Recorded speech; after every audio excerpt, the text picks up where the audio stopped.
Feels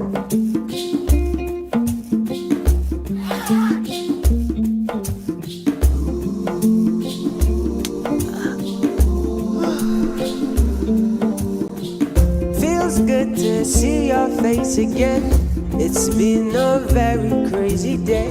The joyous feeling in the air when rain falls on a sunny day. Happy, yeah. Let the stars, let the roll. Enjoy life's little pleasures with Maltina. Maltina. Share happiness.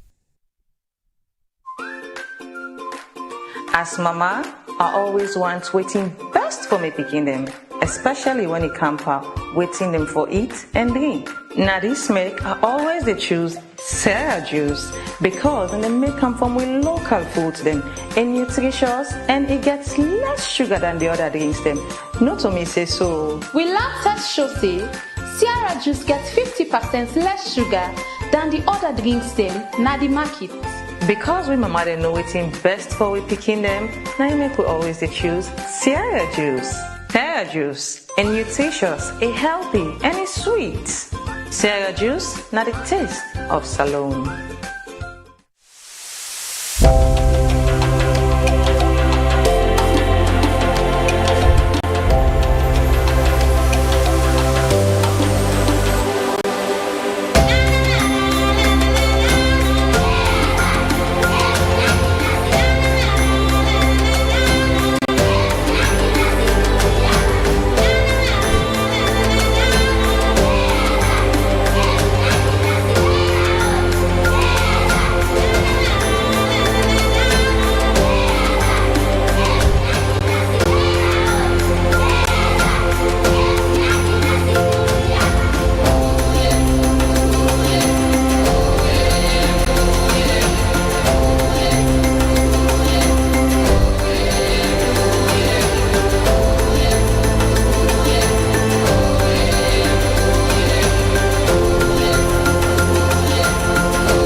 Welcome back, and a reminder that this is Wake Up Sierra Leone on AYV television and radio in Freetown, Sierra Leone. Now, according to the United Nations Environment Programme, between 19 and 23 million tons of plastic waste enter the world's aquatic ecosystems every year, while the equivalent of nearly 2,000 garbage trucks of plastic is dumped into rivers, lakes, and oceans each day. For Sierra Leone, this global environmental crisis is unfolding much closer to home. It's seen in clogged drains, flooded communities, shrinking forests, and coastlines under increasing pressure. According to environmental experts, rapid urbanization, poor waste disposal practices, and unchecked encroachment on protected areas are amplifying the country's vulnerability to flooding, erosion, and the growing impact of climate change. In Freetown, it takes less than 30 minutes of sustained rainfall for some streets to become channels for floodwaters carrying plastic waste and silt. As the world observes another World Environment Day, Sierra Leone is being forced to confront difficult questions about the health of its environment and the future of its natural resources. From overflowing dump sites and plastic-choked waterways to disappearing forest reserves and threatened coastal communities, the warning signs are becoming impossible to ignore. Produced by AYV's environmental journalist Victor Jones and filmed by Emmanuel Sisse, the piece examines the state of Sierra Leone's environment and asks whether enough is being done to protect the land, water, and forest on which millions depend.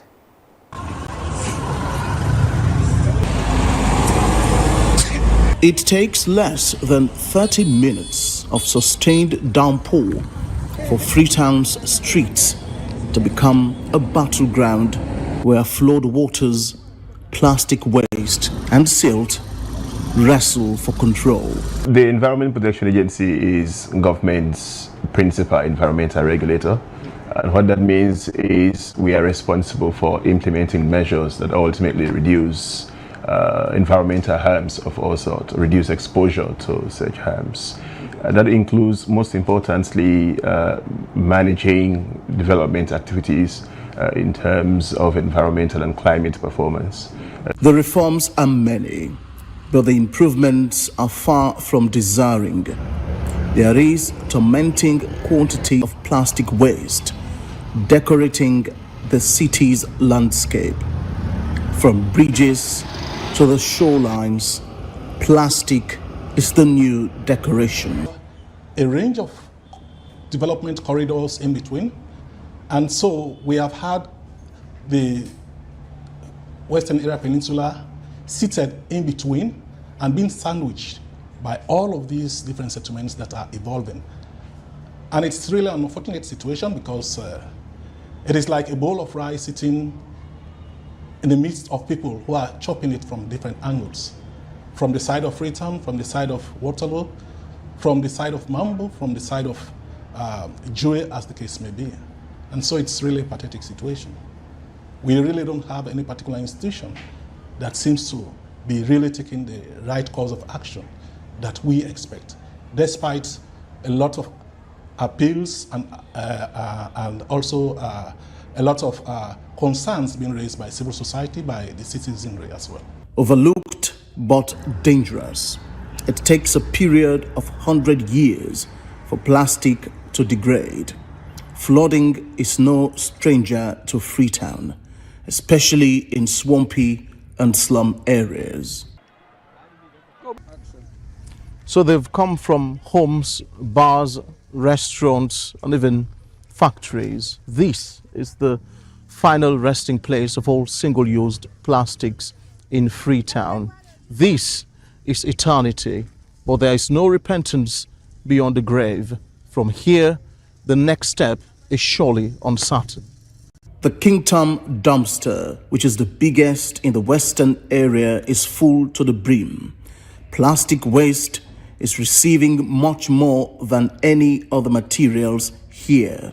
But what if a solution to this could be the introduction of paper bags? It is possible. We have considered the possibility of a ban, but then that ban needs to be phased and structured, because you're talking about a business community and consumers that would be significantly affected if the ban is rushed. So you have to be really clear on what polymers, what material types, need to be phased out quickly, because we are not seeking. Isn't that corruption? We are looking into that. We are actually setting up a committee that is supposed to be looking into all of the misdeeds relating to people having access. But as I said, right now the focus has to be on stopping the bleeding, because we need to stop people encroaching further. You don't have time and resources to dig into the past when there is a fire right now in the present. World Environment Day. Yeah, Salon make we listen now. Now we land, now we water, now we future.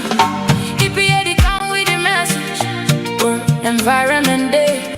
This song was produced by the Environment Protection Agency.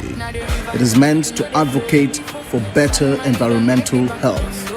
In the same vein, they refute allegations of ever being responsible for watching over protected areas in Sierra Leone. That's the exclusive preserve of the National Protected Areas Authority. And if it's a community conserved area, there's a department under the Ministry of Environment with that responsibility. We don't have a stake in that. What we offer, however, is scientific support, technical support. We conduct research on many different subjects relating to that, but we don't have a primary responsibility in managing forest reserves. A more troubling reality is that much of the forest reserves in the West African nation are under siege from grabbers of all levels of society. Takugama, which houses Sierra Leone's most endangered primates, is one of those reserves that has endured a fatal blow. Within 3 years, they have ravaged this place. And you want to tell me that we are serious in terms of developing tourism, safeguarding our #1 tourism destination? I mean, this is a joke. Where are the people? Where are the agencies? I mean, fine. If the agencies are there, they are ready to work, where are the resources? If you ask the agencies, they will tell you, well, we don't have the resources. But that's why we have a government. If you establish an agency who is supposed to do law enforcement, make sure they are given the resources to do it. Then you can blame to say if they are not doing it, then you can say they are not committed. So it is a combination of different things. Everybody needs to come. It has to be a concerted effort. From Takugama, the Aberdeen Creek, which has been completely obliterated, the Western Area Freetown Peninsula Reserve, where the green has been almost completely replaced by buildings, a forest reserve that has become a non-government sanctioned real estate, to the farthest reaches of John Obey, where sand mining has led to high tides and water swallowing the land of the living. The forest is screaming loudly for help. Our natural habitat is slowly being getting rid of, right in our face. And it's as if nobody has responsibility for managing it. And this has a lot of implications, especially in terms of soil stability.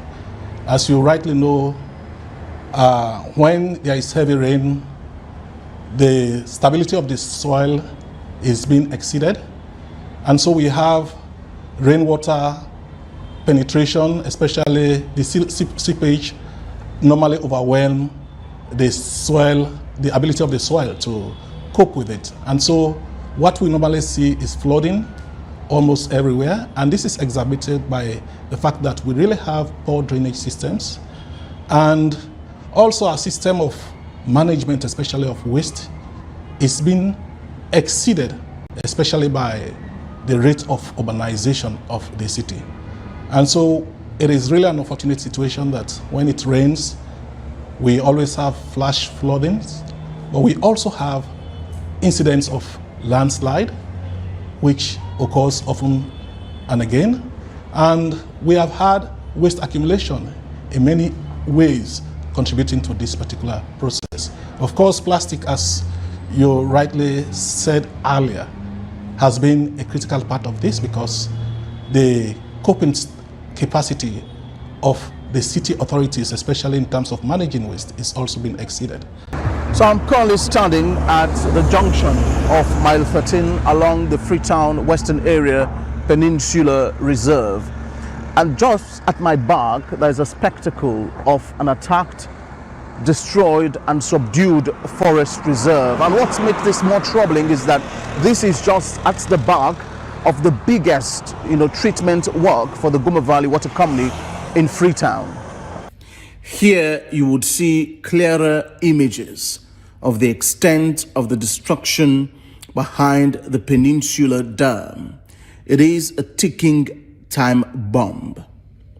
But as Sierra Leone joins the world to observe another World Environment Day, it must take a deeper look within, in the face of these staggering ecological decays, or risk making life far more difficult for its citizens in a not too distant future. World Environment Day, make we stand up today for the land, for the sea, for the picking them where they come behind we. World Environment Day. Victor Jones, AYV News, Freetown. Make we stand up today for the land, for the sea, for the picking them where they come behind we. World Environment Day. Many thanks to you, Victor Jones, for that very detailed documentary on the depletion of our ecosystem. It's really serious. Indeed.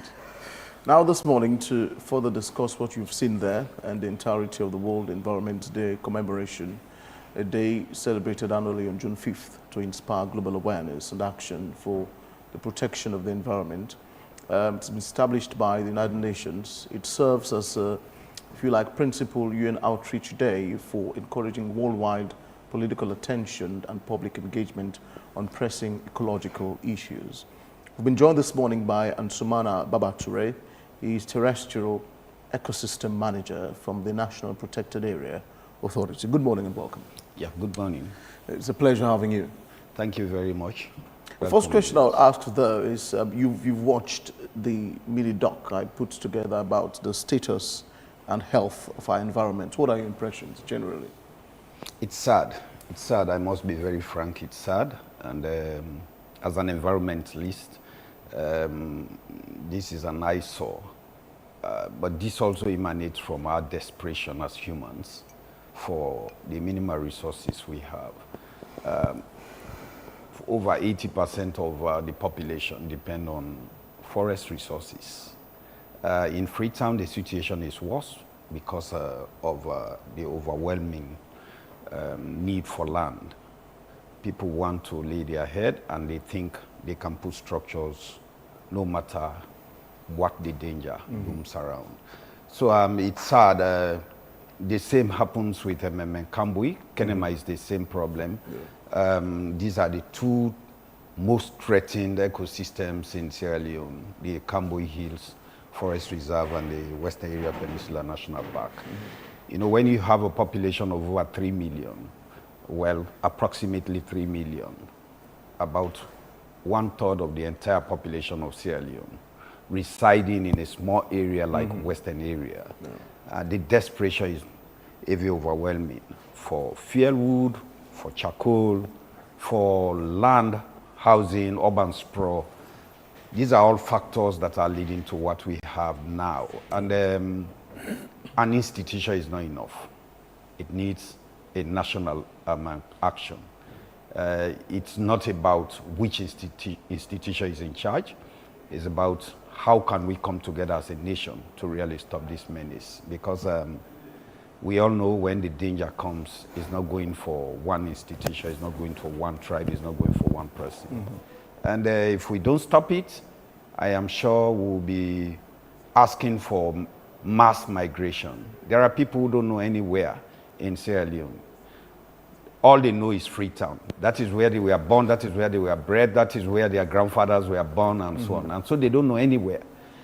If you dry up all the waters in the hills supplying the city, if you invite the mountains to come to Freetown, you're asking for mass evacuation of people, and that's going to be really, really disastrous. I challenged the, EPA boss, Dr. Masako, there about, who's responsible indeed, for protecting and watching over our protected areas. Let's start there, the forests. And he told me categorically, clearly in that video that it is the NPAA, your people.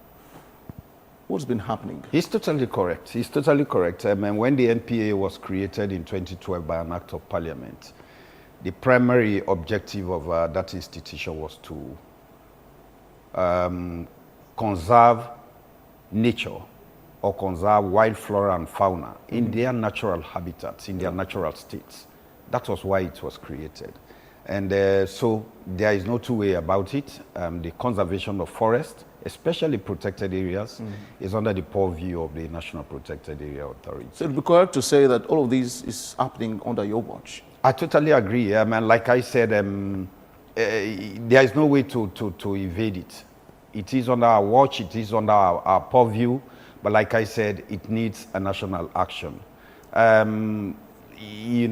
a government institution, we are also challenged with the overlapping mandates of other institutions.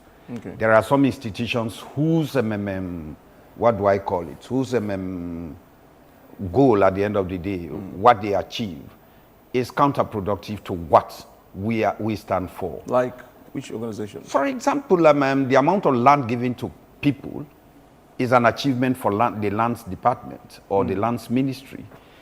That is counterproductive if not well managed. Because sometimes it's not under their control, but I must say people take advantage of the situation. Documents are produced by almost everybody, but the endorsement falls under their purview. And if we allow people to go into protected areas indiscriminately, just because they think they need somewhere to lay their head, I think that's also counterproductive. Let's start from Takugama there. I visited twice, actually. And, I mean, as you've seen in the video I published a while ago, Takugama is almost utterly destroyed. The forest just at the back of that particular reserve is gone. We've declared the West African chimps as our national animals, but they are not protected. The place is there, fragile, to escape. Bala Amarasekaran, who is the CEO of Takugama Sanctuary, has been crying. He almost closed down the sanctuary last year because he thought that the government wasn't doing much, to protect the very place that houses these chimps. Let's go from there to the Western Area Peninsula Reserve, just at the back of the, Mile 13 Dam there, which is perhaps the biggest, reserve in Freetown. It's almost combed off the entirety of that forest. As you could see from the drone shot I flew over that place a while ago, the forest just close to that place, it's a ticking time bomb. From there down to John Obey, the entire stretch of the peninsula.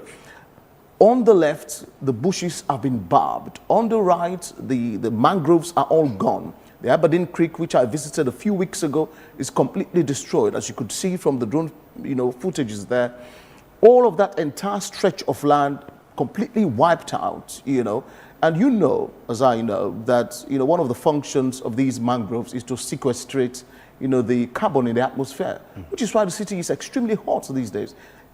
Smoke is everywhere. So what I'm arriving at is this. A while ago, the president had said that it is his right-hand men, key government people, top of the food chain, who are responsible for this, and he wouldn't spare anyone. If at all the president had said that, why is the NPA somehow, docile about the whole issue about forest protection in Sierra Leone, even with the carnage we are seeing, the almost apocalyptic destruction of the environment?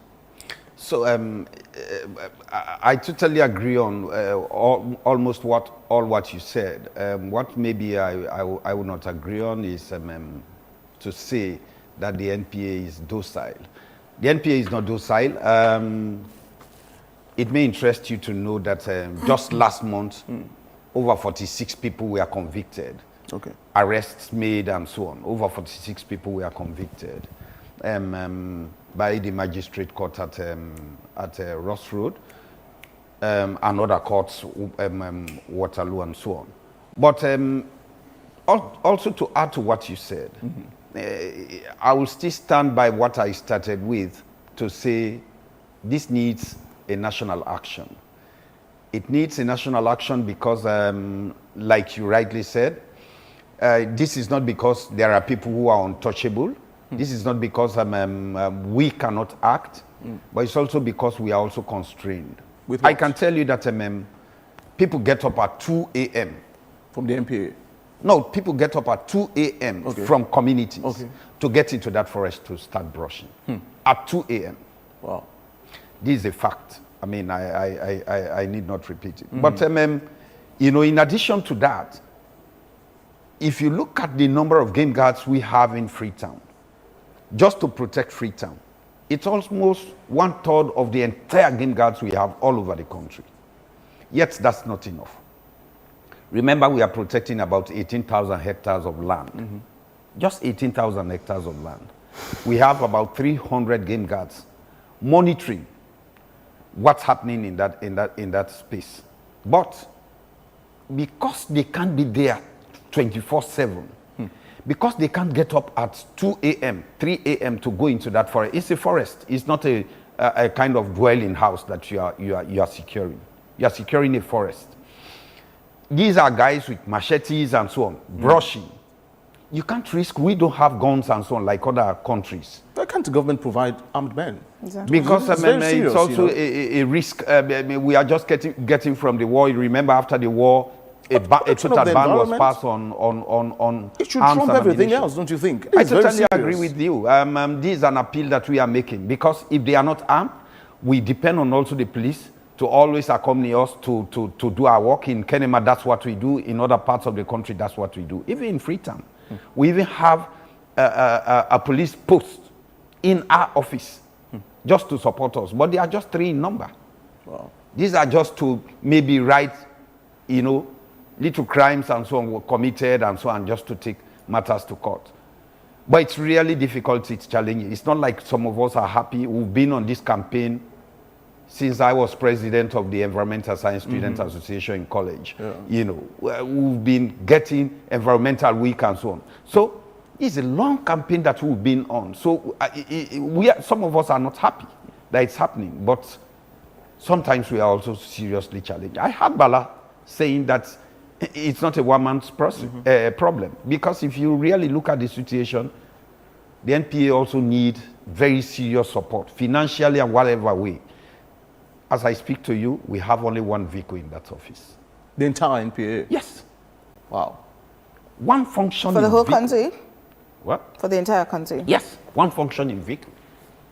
Oh. So, these are all issues. So do you think the government is actually taking this serious? Are they prioritizing this area? You know, sometimes when if it's that bad, I totally do you agree. think they're taking this serious? I agree with you. It is that bad, actually. It is. It is.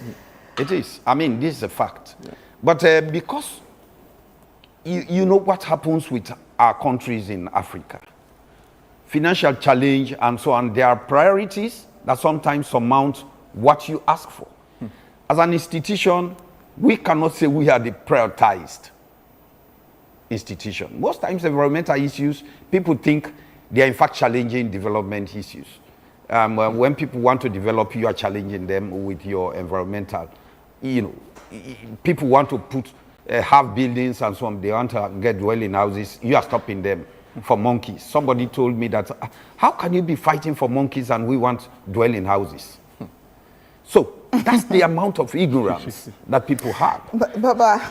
Yes. So today we're actually celebrating World Environment Day, and Sierra Leone is celebrating as well. Yeah. What do we have to show as a country, as progress being made to at least slow down the depletion of our natural ecosystems? What do we have to show in the circumstance? So whilst we're saying all of this, why it is bad, one of the things that we still stand by is that we are still a net emitter of greenhouse gases.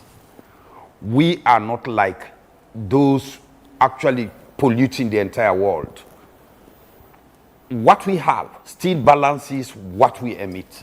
In other words, what we have to capture, greenhouse gases, still balances that we emit.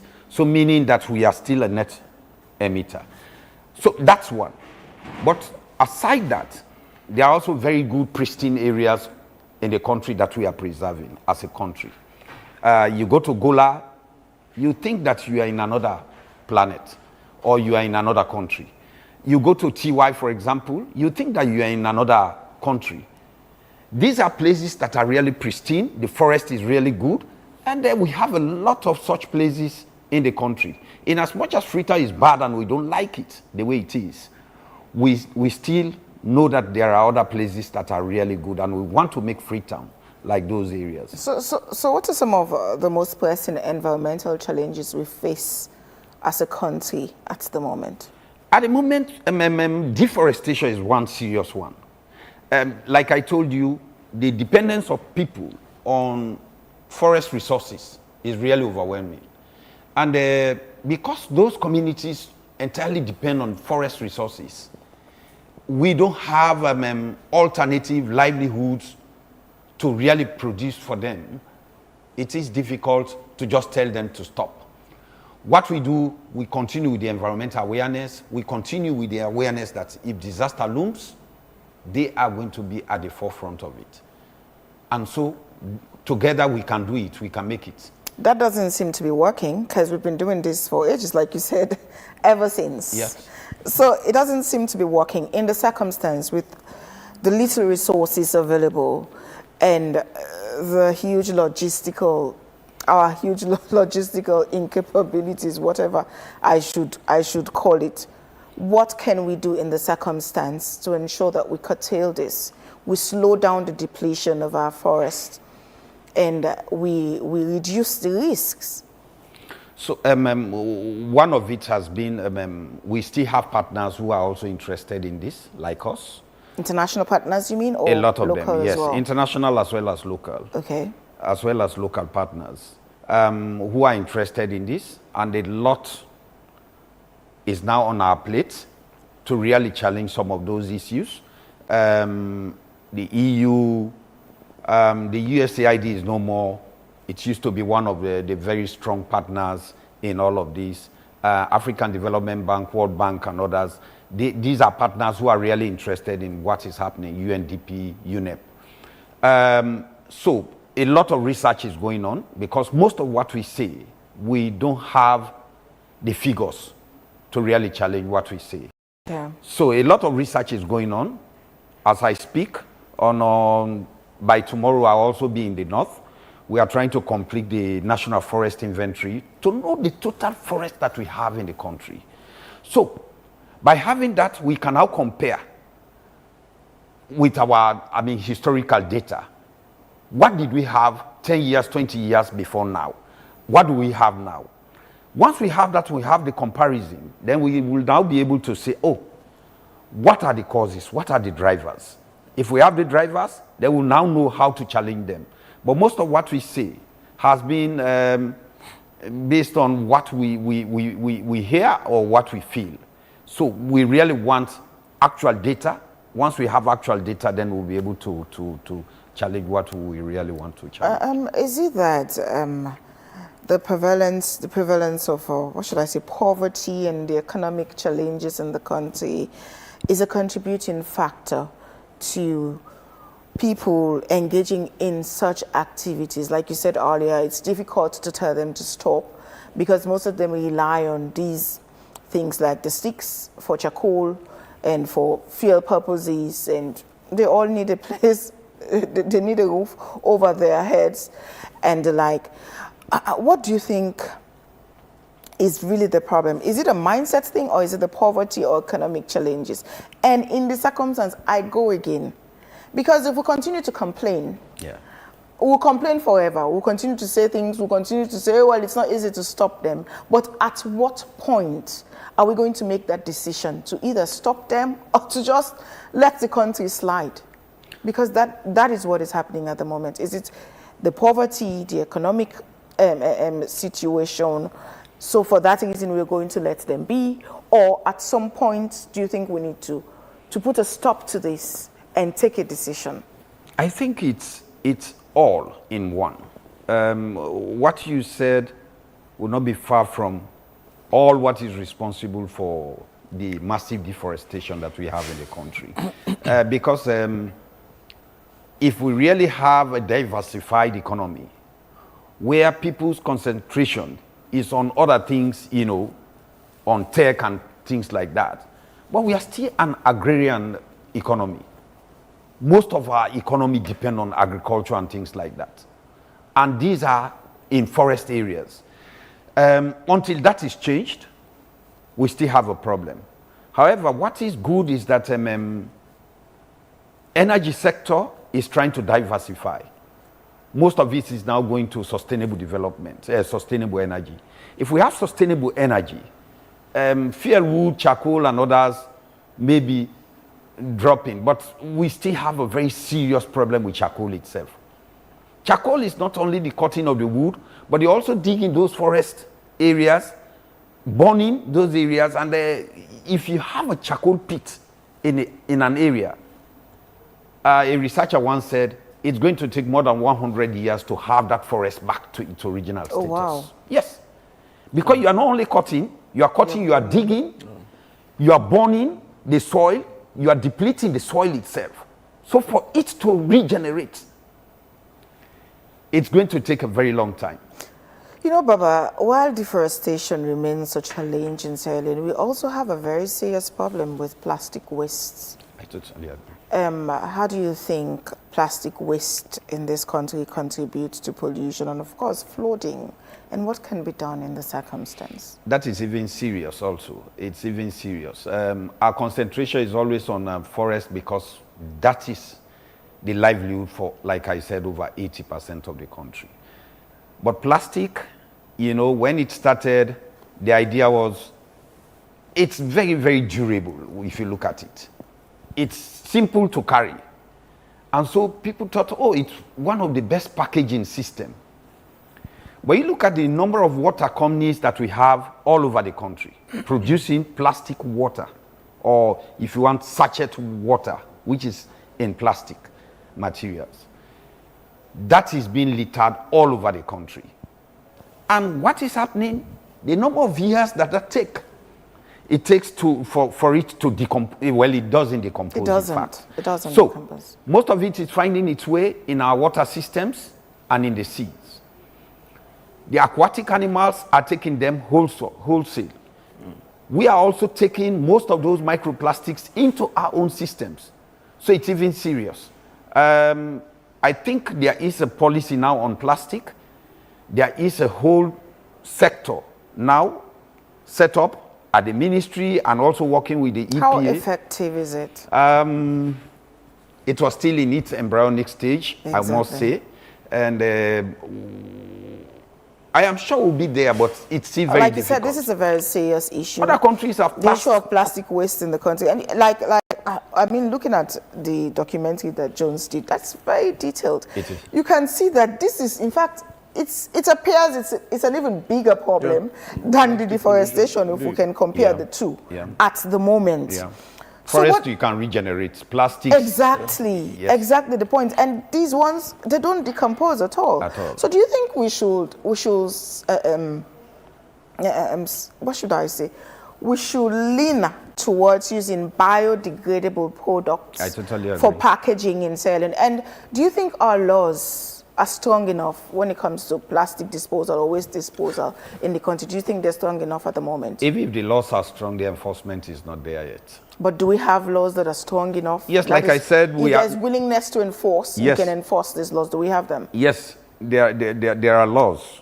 There are laws, but the enforcement is not there yet. But if other countries in Africa have done it and they've succeeded, we have no reason to say we can't do it. Exactly my point. No, so what is the problem? Like I said, enforcement is one. Mm-hmm. I mean, look at the space where plastic pollution is taking place. The space. It is the entire country. Yeah, the entire country. It is the entire country. Mm-hmm. So, and they are not regulated. Look at, like I said, the water companies. They are not regulated. So who is supposed to regulate them? I think that regulation falls under the purview of EPA. That's pollution. I think it falls under the purview of EPA. But like I said, it's not a one-man show. Mm-hmm. It's not just about EPA. It's a national action that we have to take. Indeed, Baba, a while ago, as I said, as you've watched perhaps on that piece I put together a while ago, another thing I challenged, the director at the EPA about is, for us to have a policy in to gravitate towards, paper bags. Which would replace, single-use plastic because they are non-biodegradable. They take up to 100 years, to decompose. It's a long time, actually, to a century. And if you paid attention, actually watching that video, you would see everywhere the waterways, the shorelines on the beaches, our gutters. It's one of the biggest reasons why we get recorded floods. Every year, you'd see. At the start of that documentary, I showed a picture about, the gamut, the huge debris of plastic. I think the mayor was there, I think a few days ago, when it rained. I think it was in the eastern part of Sierra Leone, in Freetown here, where huge debris, blocked the highway. Yeah. Cars were diverted on the other lane. Do you think it's high time we introduced paper bags? I had actually picked the brain of the director at the EPA. He said, they are working on that policy, but it's very difficult. Now, what we are discussing is, you mentioned the sachet companies. Yeah. A lot of them actually, polluting our streets. But there should be laws, actually. There should be moderation in these things, While we are consuming these products, again, we have to understand that we have to protect our environment. Perhaps paper bags could be a formidable reason for a change. That's what other countries in Africa have done. Yeah, I remember I bought Okay, no, I gave, there was somebody I wanted to give something in Addis Ababa. And, you know, she said, no, I can't accept plastic because I can't take it to my country. She was actually going to South Africa. You know, so that's just the case. But also the problem there is, I think there should be laws that we should stop importing plastic. Let them recycle what is there, what is here for now. Until we are able to recycle what we have, no more importation. I think that should be one. And like you said, we transition to paper bags. Because the more you allow plastic to come in, you are really not going to recycle what you have. You are just going to continue adding to what you have.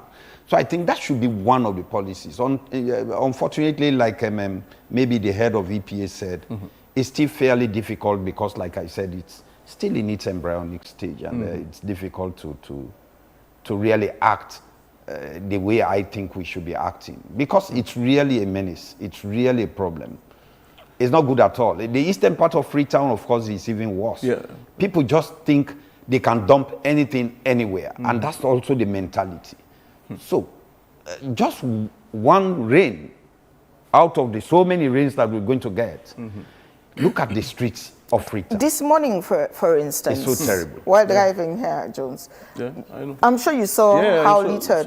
The streets are all littered. Huge debris of plastic. It's not aesthetic. And all you see are plastics. Plastics everywhere. Huge debris of them. But Baba, you know, another thing that, you know, I investigated for this World Environment Day is the destruction of our creeks. I paid attention to the Aberdeen Creek's longest, you know, on that beach stretch.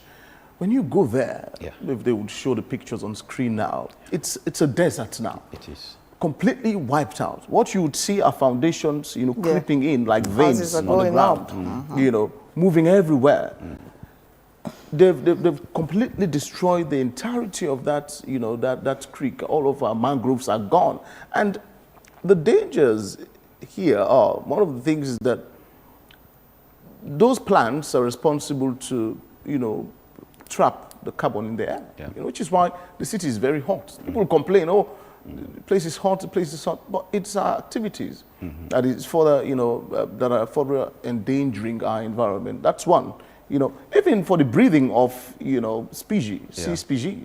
All of our fishes, we are complaining, oh no, we don't have fishes. You know, before those places would house, you know, fishes, beautiful species of fish and all of that. They're all gone these days. Even our animals are extincting. They're migrating to other countries. Even the monkeys. You know, they're all gone. Chakukama is trying, actually. Bala is doing a phenomenal job. But how much can one man do in Sierra Leone when the entirety of the country, you know, the totality of the population, almost, if you like, are against what he's doing? At what point do we stop and, you know, think as a country, you know, to have a very formidable policy? We have a lot of laws. I tell people this always. We have beautiful laws in this country. Perhaps Sierra Leone is the capital city of beautiful laws in Africa. Most of our laws, library, rich library, treasure trove of good laws in this country, but they are not working.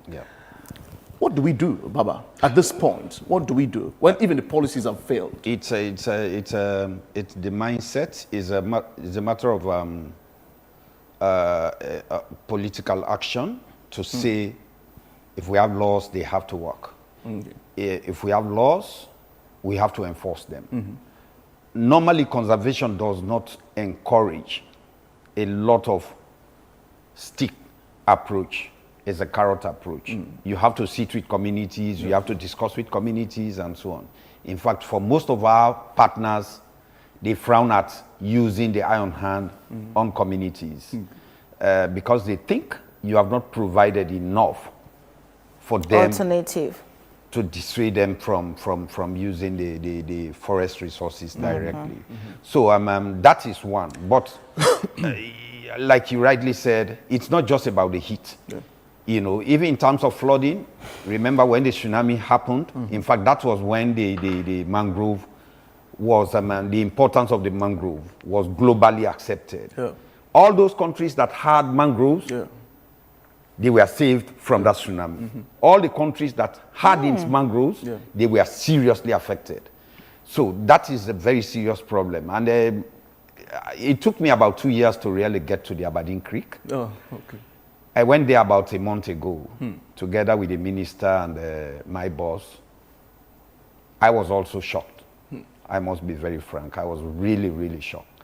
I didn't know we had destroyed that ecosystem to that level. To that extent. Yeah. I didn't know that. You know, it's just the waterway that is now left. It's very serious. However, we have called all of those who claim to be property owners in that landscape. We've called them to a meeting, and there is going to be massive demolition, I can assure you. However, I must say we are also constrained because remember, this is a society that we live, and we are all connected. You know, the only thing, when you are called to order, you are called to work, you have to respect that first and put that before any other relationship. So that's the problem that we have. Aberdeen Creek, like the West Area Peninsula National Park, is a very serious eyesore, environmentally. A while ago, I read in development communication, there is a particular topic, behavioral change communication. In most cases, you know, people would argue, okay, you're telling me not to build here. What's the alternative? You know, if people are to change really their behavior, then there should be a motivation, a reason to change. It's just, for example, the analogy is this. If you tell people not to pee on the streets of Freetown, where are the bathrooms? Where are the streets, you know, sanitary enclosements? You know, there. So if they're not there, then people will pee anywhere. It's just the same thing for the environment. You know, if you tell people do not build in this protected area, where do they build? Do we have housing schemes in Sierra Leone where houses are cheap? Everyone wants to own houses these days, you know, wants to live rent-free, not to be paying rent. But how many people can own houses? If that's were to happen, then it will be the bushes that will suffer. You know, so what message should we really be sending to people? Because it's one thing to tell someone not to cut down the mangroves, not to burn the bushes, not to, you know, build here, not to go close to the Goma Dam, you know, and every other deficiency we are faced with. But what message really should sink about why they should change? Telling someone to change should not stop there. You should also tell them why they should change, the effects and the dangers. Everyone now wants to own ACs, air conditioners everywhere. We cannot live with ourselves, you know, because it's hot. You know, the atmosphere is cloudy, smoke everywhere. A while ago, the mayor had installed what they call them air monitoring machines. Just last year, I was studying in Ghana, and I did a course on that, air pollution management in Africa at the Kwame Nkrumah University. And when I came back, I was so quite passionate about that, you know. We've installed the first set, I think it's 6 of them actually across the city, air monitoring machines. Will be giving us real-time details and data about the air quality in Freetown, you know, the PM, you know, quality of the air we breathe. But it shouldn't stop there. People should change, but why should they change? There should be a reason. It's about changing the communication strategy as well for these, you know, line organizations. I think, Mr. Jones, one of the thing that government has to really put as a policy and really enforce it is the land policy, or actually moving people from Freetown towards Mashaka. Decentralization. Concentration of people here, and to say everybody should own a land around this small space to construct is not going to help. It's not going to help at all. Even if we have favelas like in Brazil, it's not going to help at all. We have vast land going towards Mashaka. If we concentrate people there, I give you 5 years, the whole of this situation we're talking about will change. Look at Freetown. You have this hill going up as far as almost 1 kilometer, 1,000 meters above sea level on one side. The little part you have for construction is so small that people are squeezed to that small space. If you allow 1 million people to stay in this area, it's always going to be a problem. So that's really the problem that we have. Until people are moved, we're not going to solve this problem. Baba, earlier on, you mentioned that it's also a mindset thing. Do you think the schools and universities can actually play a role in promoting environmental awareness? For instance, you know they always say catch them when they're young. I agree. So if right from when we were kids, they started teaching us, well, you shouldn't cut trees. If you cut one, you should plant two. You would need to have an approval from a certain institution like yours before you even cut a tree or kill a snake or kill a monkey or something. So if we start teaching things like these in our schools, right from when we're young up to university level, don't you think that will help with the mindset thing you're talking about? I think you are spot on. You are spot on. What I would say is that we are even late to start some of those things in our Well, it's never too late. Yeah, I agree. I totally agree with you. This is just to emphasize what you are saying, that it's spot on. Because, I mean, if we had them in schools, but they were not effective, I must say. Okay. The EFA, the EPA even have some of those communication words. We had some, but they were not effective until we make them part of our curriculum. Modules, yes. You know, in every school, we have environmental clubs in all schools and not just selected schools. I think it will help a lot.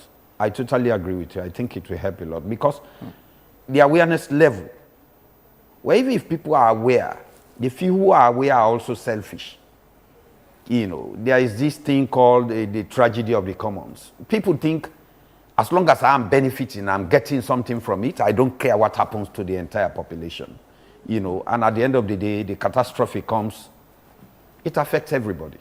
You know, so I think it's a very serious one. Baba, it's obvious that we're in a very, very serious situation when it comes to the environmental, the depletion of our forests, and of course, lack of control of the plastic waste and how we dispose of them and all that. Today is World Environmental Day, and we are celebrating towards the country, even though we have very little to show for this. What message would you leave with Sierra Leoneans on this day? Like I started, I don't think we are contributing very little. We are doing a lot of damage. Is that because that might not be because of any efforts, any such efforts we're making, or because we're making strides? It might be just because naturally our nature is not that industrialized. I agree with me that there is a lot of effort in some other places. A lot of effort. In the country. Yes. Okay. A lot of efforts. If you go to Gola, maybe you've not visited Gola, have you? I've not. I would like to. Please try to go there and understand what is happening, how is that forest still maintained, and how have we grown that forest over the years. And then you know the effort put into those spaces.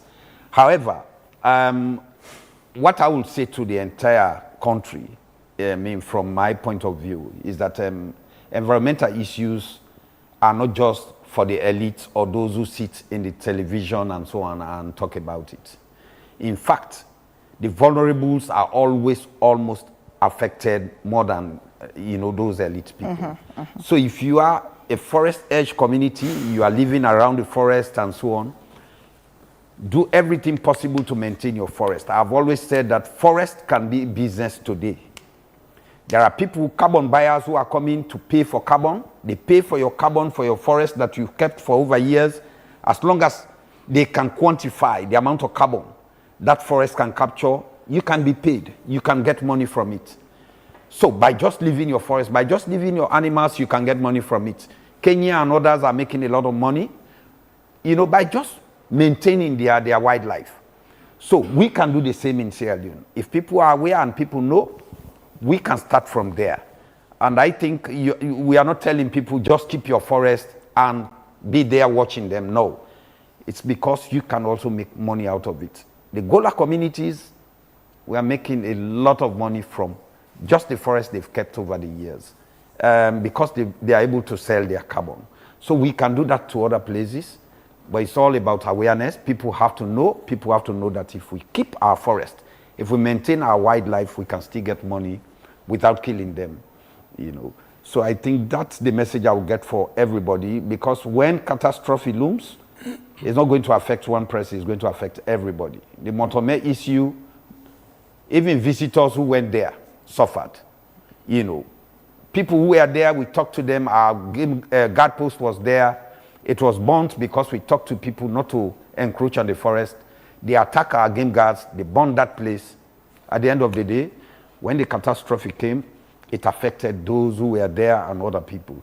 And so that is the message I will have for everybody. We have to treat the environment because the earth is always signaling that catastrophe is around, always.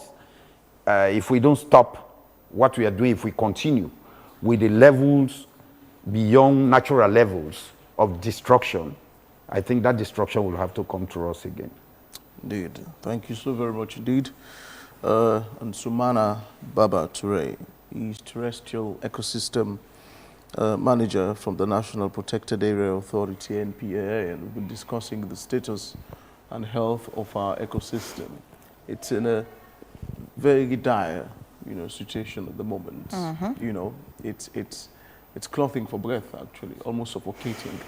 And it's everyone's responsibility to protect the environment. It's actually suffocating. Indeed, it is. From plastic pollution to encroachment in our forest reserves, building close to the biggest, perhaps, Guma Dam at mile 13. That also is a ticking time bomb. Yeah, exactly.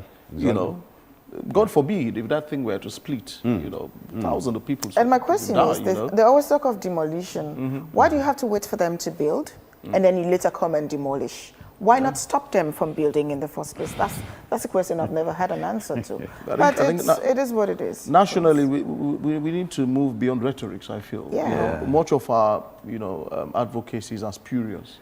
They're just word of mouth. We need to be action-oriented, The president says, don't talk. He's saying, I senior man them within our government, so most of them, they're in the rudents in there. So the president is aware that the forests, our environment, our ecosystem is being destroyed, seriously. So we all need to put hands together. But any side you day, just do a hashtag today, protect our environment, post on our Facebook timeline.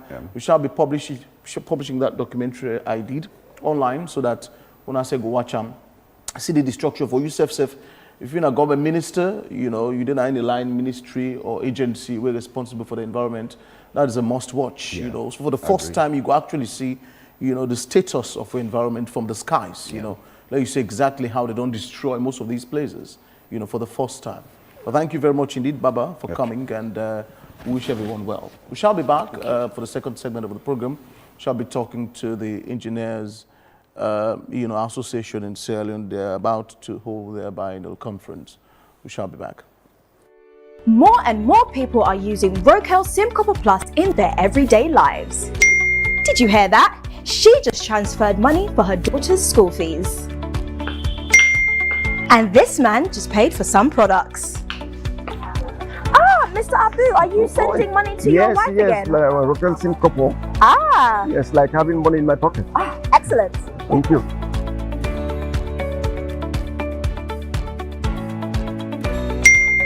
He just bought some eggs.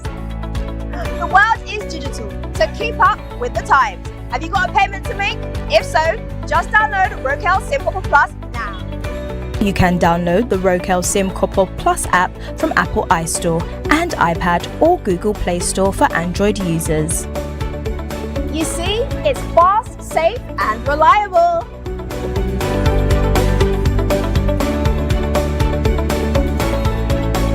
Sorry, car, go see some business partners. You didn't give me memory, Michael. Can if I kiss I give me this car people in not to Indy.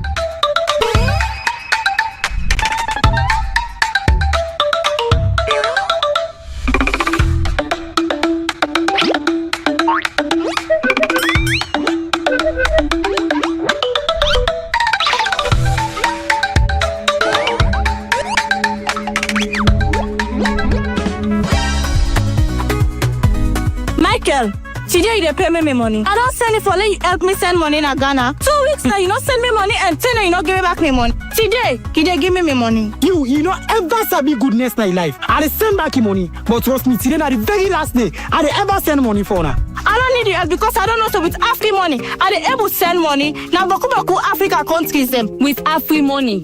We dey able send money to over 10 African countries, whether it's Ghana, Gambia, Liberia, or Kenya. If me party be know this, we We not follow the body drama right now. Okay, una go regret. I mean, now me not. Una go regret. The best part right now, Michael, with Afri money, you dey able send money, even if you not use app, even if you not the online, directly. All you need for do, you just a dial *161#. Pam, your money don't go. So I don't need the help again. Thief man.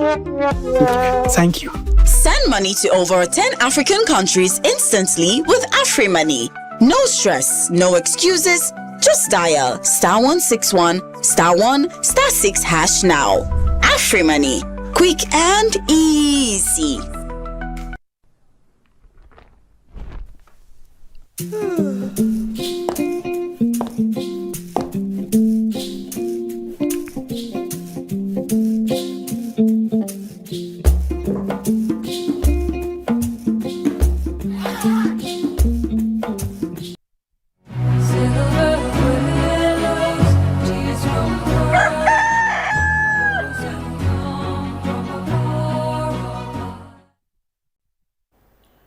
Welcome back. Well, now in our second conversation, the Sierra Leone Institution of Engineers, SLE, will be holding their biennial conference in Freetown from 15th to 19th June 2026 at the Radisson Blu Hotel.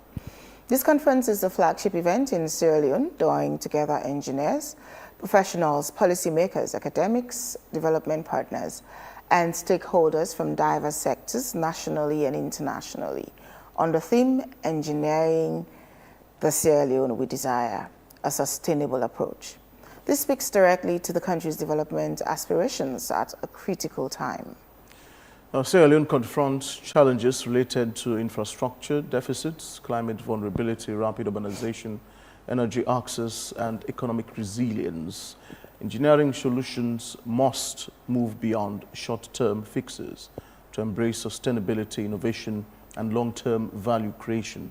The conference highlights the central role of engineers in shaping a nation that is safe, inclusive, resilient, and fit for future generations, among other things. So this morning, to discuss build-up ahead of the conference, we've been joined by Engineer Oba Jones.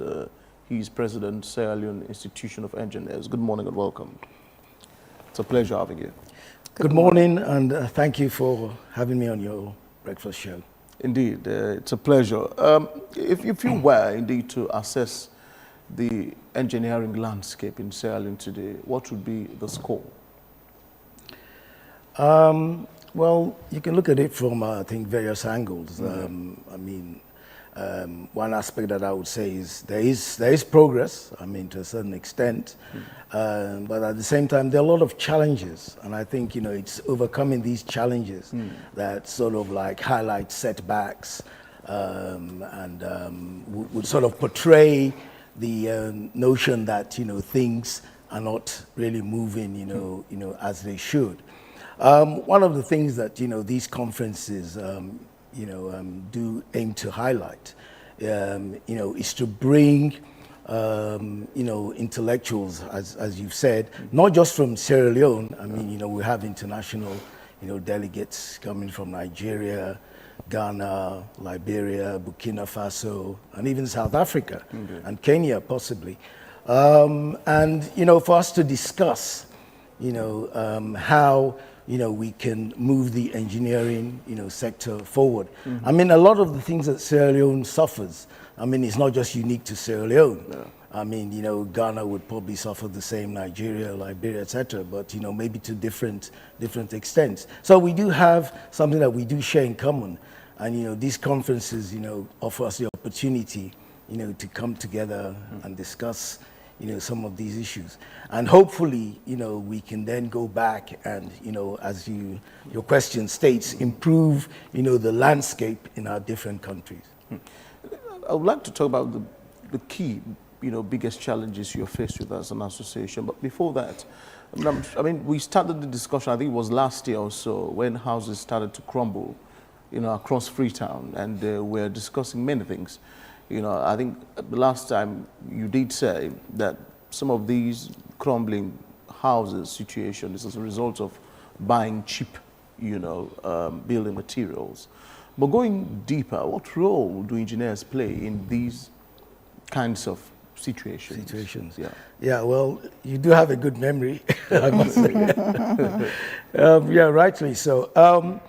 Now, in fact, you know the building that collapsed at Kisi Road, I think it was last week. Yes, Myself and the other engineers and the architects, we actually went on site, to look at it, and it was obvious. I mean, not even doing proper, investigation, that the materials that were used were very much substandard. I mean, you could tell that the workmanship was poor and probably not adequately supervised by a professional engineer. I mean, it was obvious.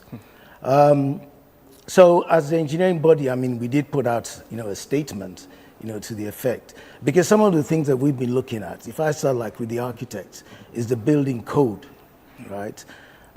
Which should have been established. We should have gone to, Parliament quite for some time now, so that it would have been enacted and should be enforced, right? Because the building code is what stipulates the standards, that should be used, in our buildings of various sizes, from single story to multi, story buildings, and also we want to work in collaboration with the Ministry of Lands, Housing and Country Planning, because they issue the permits, right? Now, permits should not be issued, right, without proper certified drawings, from engineers.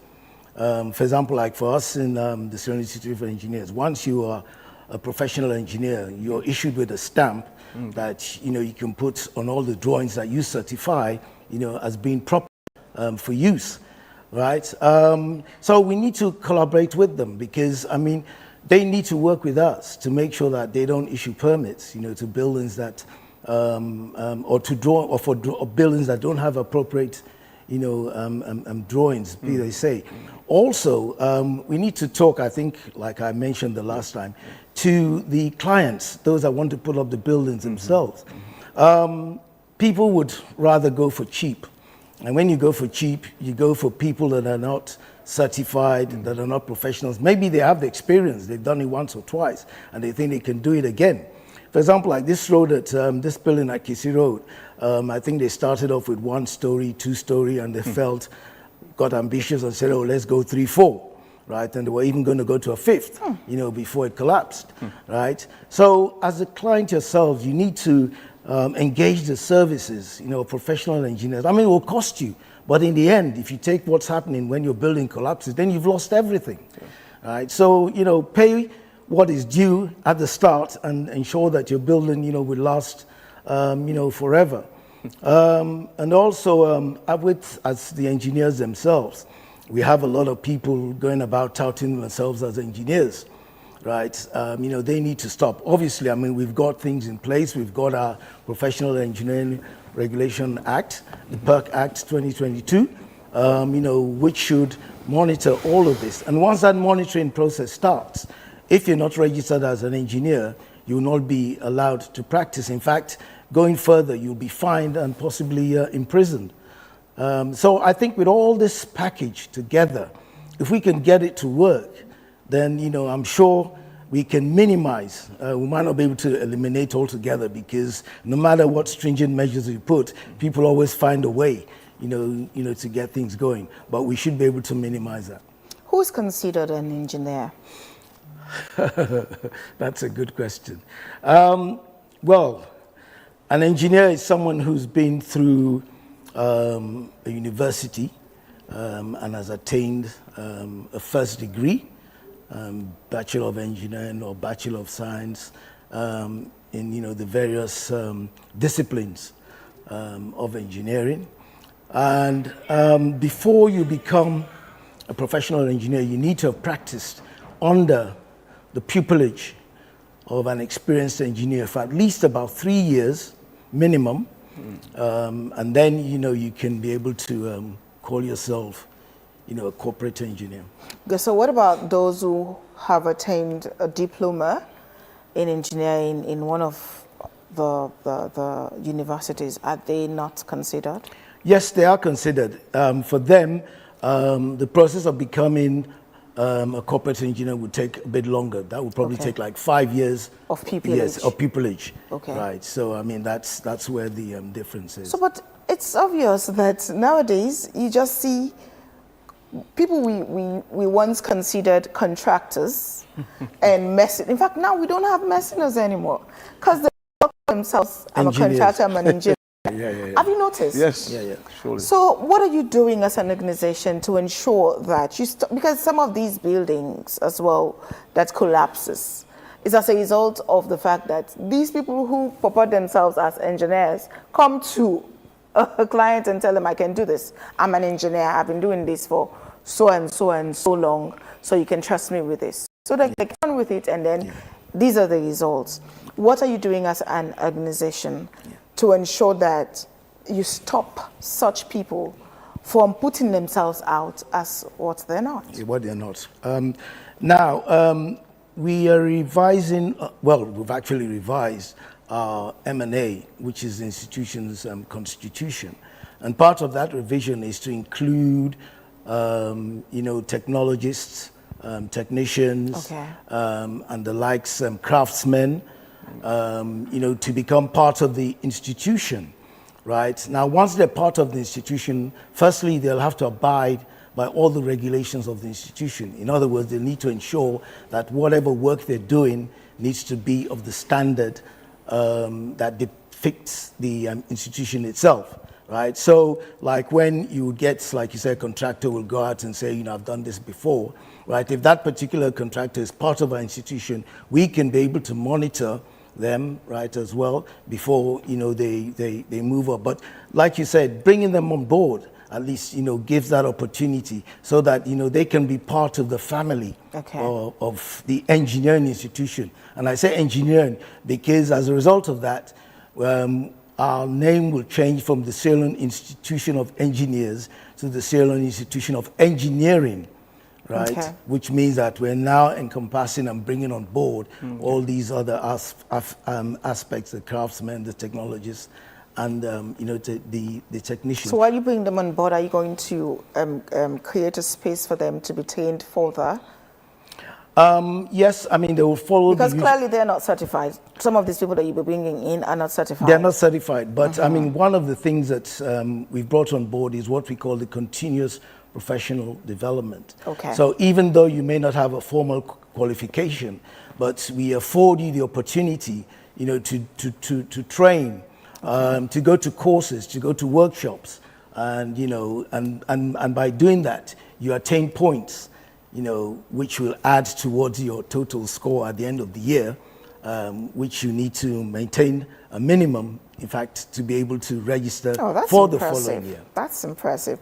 Now let's talk about the conference, the upcoming conference. I'm sure the momentum is rising. It is. Okay, so the theme of this year's conference is Engineering the Sierra Leone we Desire, a sustainable approach. It's like, do you mean building a Sierra Leone we desire, a sustainable approach? What's the meaning of this? Right. Now, what sustainable means, I mean, you'll find out that the word sustainable appears a lot these days. I mean, all the conferences that I've been attending for the last couple of years always have the word sustainable in it. And the reason for that is we want to make the world that we live in now, right, fit for the future, right? And the reason for that is if we don't use the assets that we have or build upon the assets that we have now, then we won't have anything to leave behind for the future generation. So that sustainable is the underlying word, more or less. And I think, as you know, Sierra Leone is at a crossroads at the moment. Infrastructural development, needs to be looked at more deeply. We've mentioned, buildings, the energy, the water, etc. So we need to look at these, things a lot more deeply. So I think, with that, hopefully we'll be able to, get something out of the conference, from the papers that will be presented, and from the communique that we will draw up at the end. which will also be presented to government, or well, not just the Sierra Leone government and the other governments. If I may, you did say that the conference runs from the 15th to the 16th. That's correct. But the institution's conference runs from the 16th to the 19th. On the 15th, for the first time, the WAFIO, which is the West African Federation of Engineering Organization, will be holding their annual conference in Sierra Leone. Okay. It's a one-day event, and all the, well, there's supposed to be 10 national countries of WAFIO, but we only have 7 active at the moment. That's Nigeria, Ghana, Sierra Leone, Liberia, Burkina Faso, Mali, and I think, yeah, there's one other, right? That conference, the keynote speaker for that conference will be our Chief Minister of Sierra Leone. So we're hoping, and the theme for that conference is engineering the future of West Africa, and we'll be looking at harmonization, accreditation, and mobility, in the West African, region. John, let's talk briefly about, modernity of architecture itself. So I've actually studied in Ghana twice, and one thing that marvels me the most is the architectural masterpiece of places like East Legon. When you go there, I know it's indeed, different. Yeah, East Legon is superb when it comes to architecture. Yeah, it is. But what we've seen in Sierra Leone is an irony, really. You see, the monies that people ask for as total cost to rent places versus the stature, if you like, or the modernity of the kinds of buildings, that they're asking, for these, costs for, it doesn't tally. It's not equal. You'd see a 1995-ish kind of building, quite antiquated, older and drab, and someone is asking for, $10,000, $15,000, for a year. Is it that we're not moving with the trend, or what, engineer? What's wrong?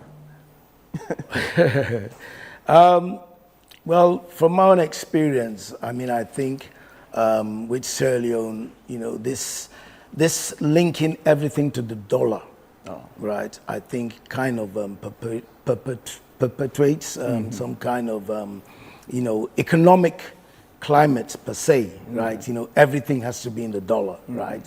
And I think that's an area. I've got friends who are in the renting. I think they've formed an association, right? And I've got people there, and one of the things they're looking at is to try and harmonize, the cost of renting buildings, right? Because I think it's done arbitrary. You could have, like you said, an antiquated, building, and you decide, oh, I'm going to rent it for $10,000. Nobody stops you, nobody asks you, and you go ahead and do it. And unfortunately, the willingness, I think because of the demand, right, people are forced to pay, whatever the asking price is. Now, if, there was a situation where there was more housing, more affordable housing, then you'd find out that the likes of yourself, who has this antiquated house and wants to charge $10,000, would probably drop. You'd probably even drop your price for that. Another thing that I've seen, before I ushered in Millicent, is the fact that, and I don't know how this happens really, perhaps you would have to explain to us better this morning. In other countries, when people want to build in a particular area, the first thing they would fix are the roads, water, and a lot of these basic amenities. It doesn't happen that way here. It doesn't. People would build, they would sprawl an entire area with houses, and they will be struggling with access roads, and water, and all of these kinds of problems. Why? Precisely. This is one of the things that frustrates us as engineers, and in particular, those of us who've lived abroad. Because, like you say, that is the norm. We're not necessarily abroad, even in Ghana and certain parts of Nigeria. Right? That is the norm, right? Areas are identified for putting up, particular structures. And you'll find out that all of those structures will be of the same tenure, the same size. There might be, size in the sense that the shape, etc., will probably be the same. I mean, you know, if it's meant to be a single story for single story property, then most of the houses there will be single story, right? You're not going to build a 2 or 3, 4 story building, you know, within that. So this is one of the things that frustrates us. But I may say that because I've been part of the group working with the Ministry of Lands, Housing and Country Planning, and they've put together their act, right? And part of their act is the regulations, which also identifies, you know, how, like you say, before an area is developed, you know, there needs to be access road, there needs to be proper drainage, there needs to be facilities for water, etc. You know, electricity and all the rest of it. Now, the only danger is that we may have, you know, missed the boat. I mean, you know, the horse may already have, you know, left the cart. But nonetheless, we have to start somewhere, and I think that is a good start. Now I know modernity is slowly kicking in. I know the country is slow really, but we are trying, you know. And I know the Association of Engineers in Sale, they have a lot of, you know, brilliant people. A while ago, we spoke to Trudy Morgan as well, who's an excellent engineer in that particular field, you know. But what keeps you up at night, you know, amidst most of the problems that, you know, engineering or the country is faced with generally? What keeps you up at night? That's a thorn in the flesh. And how do you think, you know, in the next few years, you know, engineering can fix in this country? Fix. Okay. Yeah, well, apart from, you know, maybe doing some work at night, but what really would burn me, or what really burns me, maybe not just at night, even during the day, is the rate at which there is some form of indiscipline, lawlessness, you know, in the country, right? I mean, all of this needs to be curbed, right? I mean, you know, for us to even start to think about making progress. People need to be disciplined. You need to know that you can't do certain things certain times, or you can't do certain things at all, right? And that's one of the things that, you know, if you want to if I have to coin your phrase that keeps me awake at night, is this rate of indiscipline and lawlessness, which doesn't seem to be ending, right, in any way, shape or form, whatever. Right? I mean, and like you say, I'm sure if you go to Ghana, right, I mean, they may have, to a certain extent, in certain areas, but, you know, overall, I mean, it's a much more disciplined and lawful abiding, you know, country. So it's that. And then the other challenge would be the funding. You know, our economic situation doesn't allow us to thrive and grow. Yeah, I was going to ask that question. As much as, you know, we would like the country to do. It's been bothering me. Why is it that whenever we have very big projects, for instance, say when we need to make these tarmac roads, or when let's talk about Lunge Bridge and other very big projects that we do have in Sierra Leone, I've noticed that we always hire foreign engineers, foreign companies to come do these jobs, and yet our university puts, if not thousands of engineers every year. Why is that the case? Don't we have engineers here with the capacity and the knowledge? What is the problem? Why is that the case? Before I delve into that, maybe capacity. Okay. Right. Maybe our engineering contractors may have a little limit, right, in terms of the capacity, depending on the nature of the job. For example, like you mentioned the Lunge Bridge. I mean, obviously, no funding agency is going to give or allow the bridge to be given to a company that hasn't built the like before, right? So that's the first thing, you know, the capacity. But nonetheless, sometimes the makeup of the bidding documents might stipulate that, you know, it needs to be from a particular country. For example, like I know the Islamic Development Bank, mostly when they put out funding for projects. They would normally want one company, contractor or consultant from their own country, right, to be part of the bid, right? But I mean, there is the prospect of having a joint venture. So a local company can certainly partner or go into a joint venture with a foreign company, you know, and they can carry out the works. Right. We also have understood this morning Millicent Conte Brown. She's head of the Better Horizons Healthy Youth Organization. The organization is aiming to empower, you know, youths to rise beyond challenges and turn hope into opportunity. The organization will be organizing the Wellness Run for a Reason. The event will take place tomorrow morning from Chapter 1 to Sky Bar around the Aberdeen roundabout. Good morning, Millicent. Welcome. Good morning. To the program. Thank you for having me. Before we talk about the running that you will do tomorrow morning, what is this organization actually about? It's a non-profitable organization, some healthy, Better Horizons Healthy Youth, and it's more focused on empowering, you know, youth through mental health, substance abuse, and then the goal is for me to get the support, like build a portfolio, get the support, and then build a rehabilitation center, and I have the land that I want to use to do so. So that's the main purpose of me being here today. Yeah. Now, how is this running tomorrow morning connected to all of this? What do you hope to achieve from this, you know, exercise, if you like, tomorrow morning? Yes, tomorrow morning, my goal and what I hope to achieve is literally just bringing the community together and have different people that will be educating our youth, or whoever will be attending. Everyone is welcome. Parents, you know, healthcare providers, everybody is welcome to be there.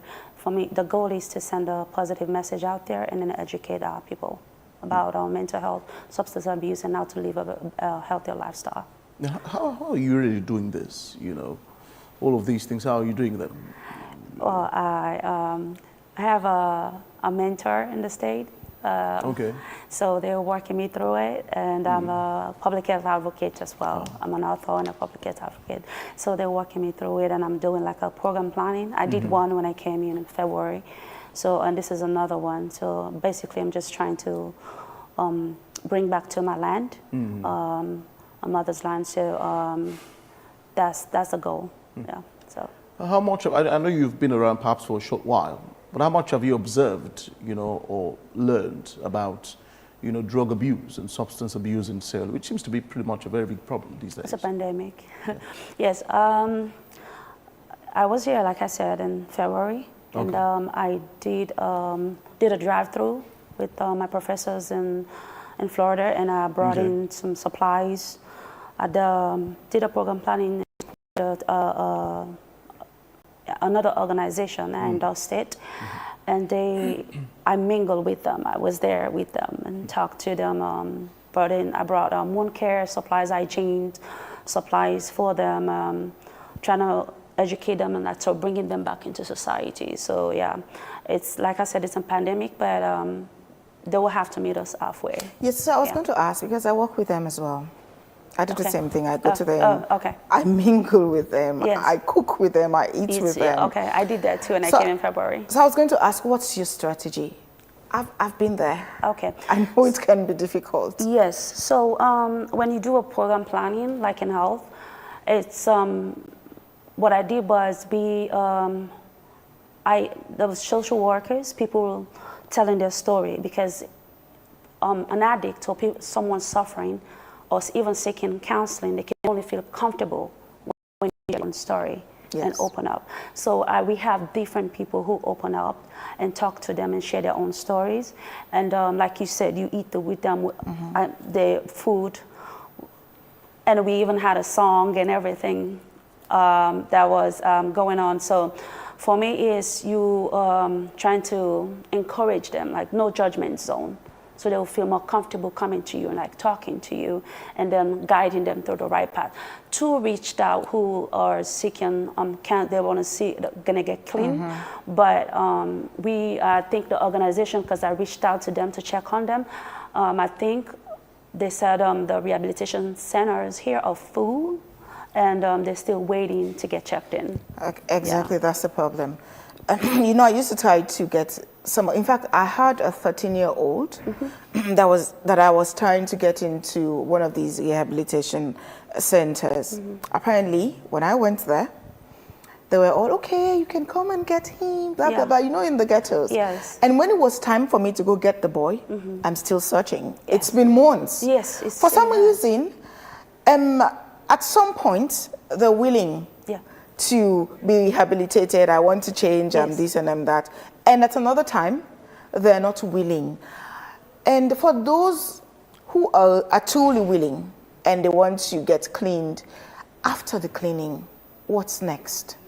So that's where society come in, and then a group working together, because one that I talked to, I overheard you saying about engineers from Fort College, and graduated, didn't get no job, and then was in find solitude in taking drugs, comfort. So it stood out to me because he's well known around this community, and how brilliant he is. So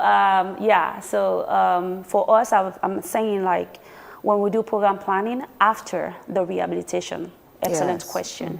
We need to come up as a society, like do workshop for them, find something for them to do and get engaged. Yes, so I'm talking about that. What message would you have for their family members? Because I was constrained at some point. There was this lady. She also started university. In fact, she started reading law. And for some reason, she started taking kush. And she deteriorated with time. Eventually, she was sent to one of these rehabilitation centers. And yes, she was rehabilitated. But then the family refused to accept her again. They were like, we can't have her back. The last time we tried, she stole this, she stole that. So what can you say to their family members? Well, to the family members, yes. We have to,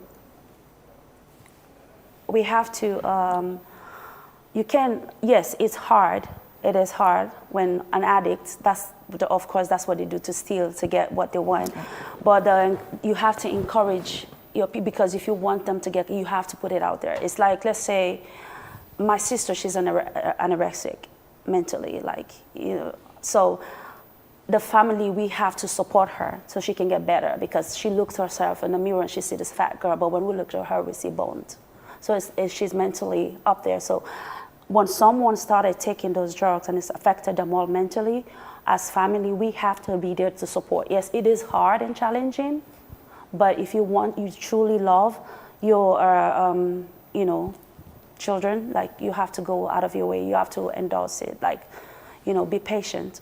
I know, as we round off, because we're constrained with time as we round off. Yeah. We can talk about this the whole day. I'm so interested in these topics. Johnson knows create a program for this. So my topic is it's really not based on it. It's vast. It's open for mental health. The people start struggling from depression, anxiety, but that is what leads to taking drugs, because we don't have those facilities. I believe my professors that came here, they did a good research and they wrote an article, published it. We only have 2 rehabilitation centers here that I know of. So as we round off, just take us through what tomorrow would look like, who can participate, and when, where. Okay, how? So everyone is welcome, like I said. Okay. Parents, youth, social workers, everyone is welcome. It will start at chapter 1 and end around the roundabout at Aberdeen. Yes, around Family Kingdom. Addict, yes, okay. there, and that's where they sit. Okay. So there'll be refreshments at the end point. educators. I have a therapist, a sister of mine, Divinity from London. She'll be on air and then educating our people about the importance of seeking counseling and getting help. And I have a cardiologist at Kalibu Hospital in Ghana who will be also speaking and educating people about health. Right. So yeah, there'll be t-shirts, free, everything is free, just to come there, get education, get educated, and then, be part of something positive. Okay, thank you so make much. A change. Yeah, Listen, you're welcome. Thank you for having me. Yes, sure. Gina Jones, we're rounding off. Any final comments? Yeah, I'll see if I can have time to attend the morning, okay? Yeah. Thank you. Like I said, there'll be t-shirts and stuff, and then everyone is willing. If you like, you're welcome. It's an open invitation. Right. You're welcome to give a water to to inspire people out there. Yeah. Okay. And just to encourage all the engineers out there. Yes. The 15th to the 19th, be there. Be at the Radisson Blu or B Square. Okay. Thank you very much indeed. Perhaps Millicent, I'm one of your patients. You wouldn't know. Oh. Yeah. Well, I was gonna bring a copy of my book for you guys, but don't worry. yeah. But you've naturally obtained one patient this morning. So okay, cool. Shall be in touch. Cool beans. Looking forward to it. Yeah. Coming up on Entertainment News Update, we celebrate, Sierra Leoneans around the world who are, making headways in their respective profession. Now British Sierra Leonean actor Idris Elba has received a prestigious knighthood in the United Kingdom. Meanwhile, Mos B has officially also tied the knot, and award-winning journalist Mariana Terry has earned continental recognition for our excellence in media. Well, it's a day of pride, love, and achievement. To stay with us as Johnny, aka Big Flexer, brings you all of these details. We shall be back. Hey. Hey. Hey. Hey. Hey. Hey. Hey. Hey.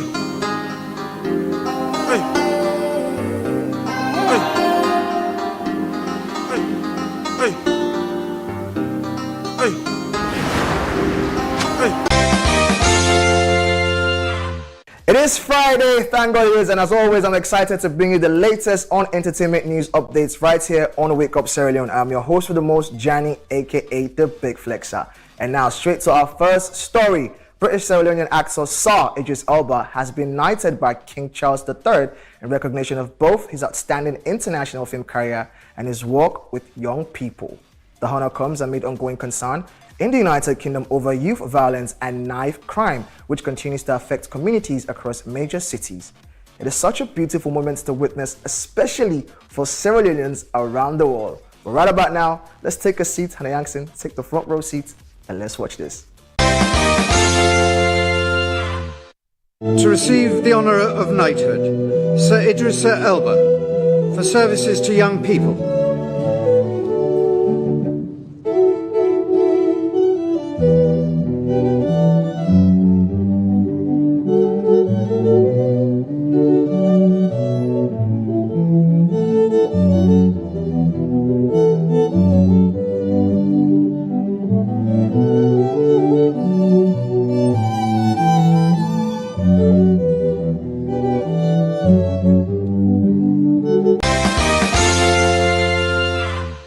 From television screens to public advocacy campaigns, Sir Idris Elba has gracefully balanced entertainment and activism throughout his career. His knighthood reflects a growing trend within the UK honour system of recognizing individuals whose influence extends beyond their professions into public service and social impact. As Sierra Leoneans, we are incredibly proud of your achievements. Congratulations, Sir Idris Elba. And to be honest, the knighthood kind of gives a ring to his name right now. You know what time it is? Sir Idris Elba. Swoosh. Now onto some exciting wedding bells. Sierra Leonean singer Musbi has officially tied the knot with his beautiful bride, and I must say, the sharp fuller don't finally take the ring. You know that song, right? The baby, I guess again, a sharp fuller. Well, don't kitchen now. And congratulations to the happy couple. And since Musbi is known for his expressing his feelings to his music, let's take a trip down memory lane with one of his songs. Enjoy. The baby way I get it find a sharp fuller. Man enjoy the wonder who say apula. Who da one lay talk and know the watch tuna. Na in a choose and nothing or the cancela. Now you sabi make her show me last it. No see no reason we go make you magic. But you can make her feel it a lesson of magic. Long as I day with you to God on me I'm happy. Yeah yeah. Trust me now that you face Alec. I swear to God you kind of escalate. And I know they come just for taste talent. For marriage you this year not the main target. Alright, now those lyrics makes 100% sense. Congratulations once again to the couple and may God richly bless their union.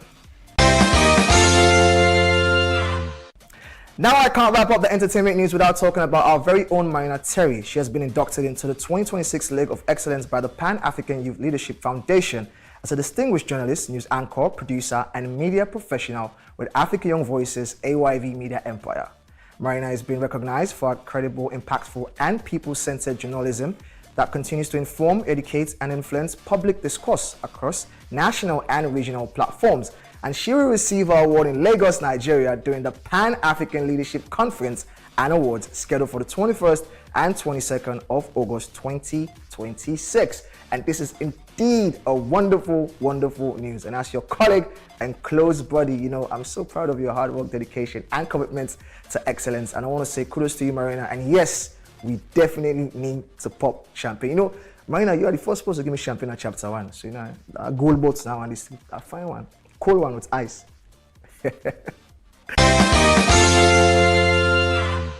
Alright guys, as we know, today is Friday and I'm about to pop color and I hope you guys are ready to pop your colors too. You get me? You get me, fam? Yes, that's all for entertainment news. On Wake Up Sierra Leone, a big shout out to my amazing producers, Hannah Yankson, Remy Wilson, shout out to Bimba in the building, Desmond. Until next time, in between time, I've been your host with the most, Johnny, aka the Big Flexer. Back to you wonderful guys in the studio.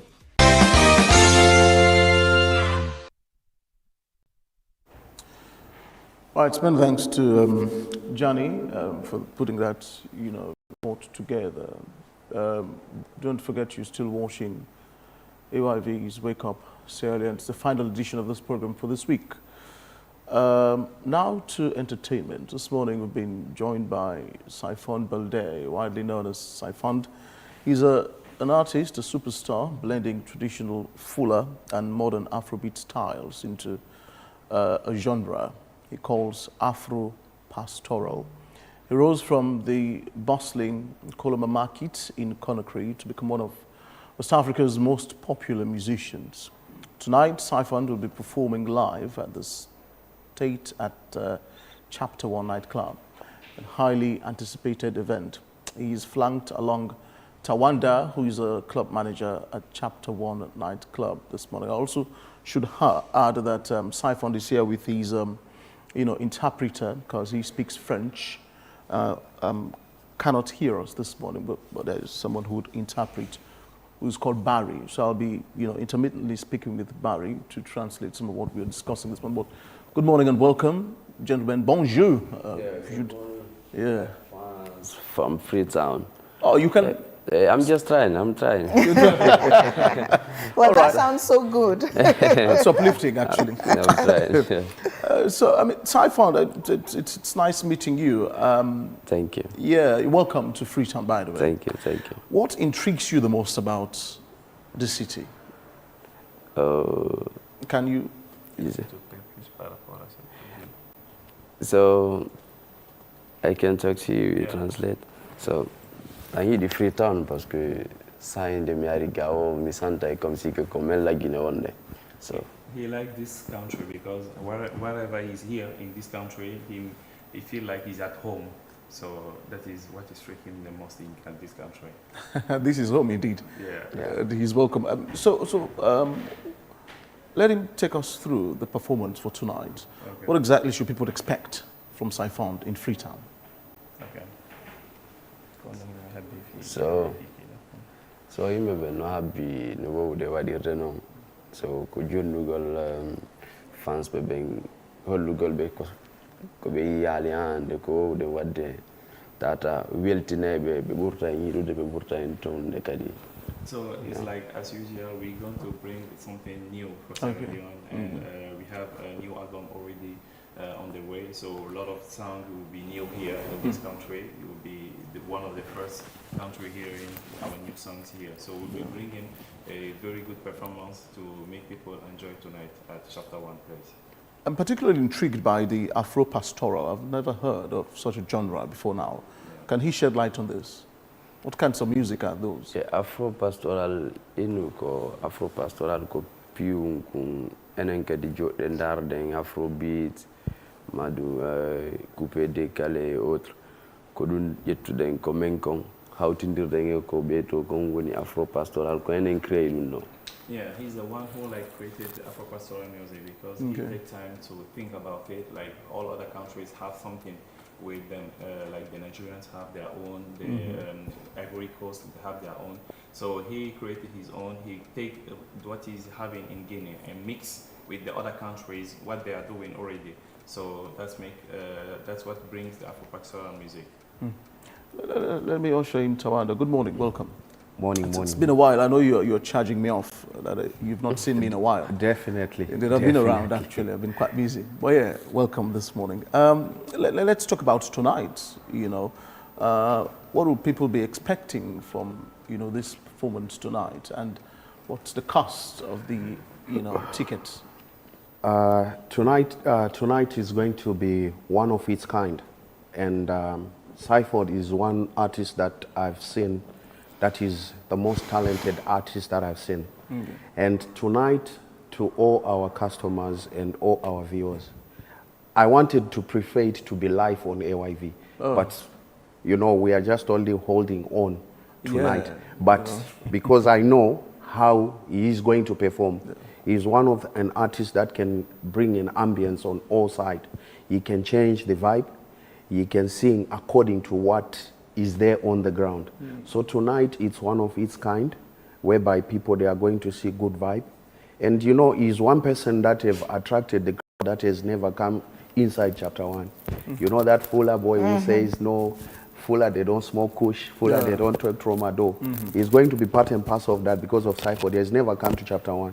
So Seiford is an artist that he has got his own fan base. Even when came up yesterday as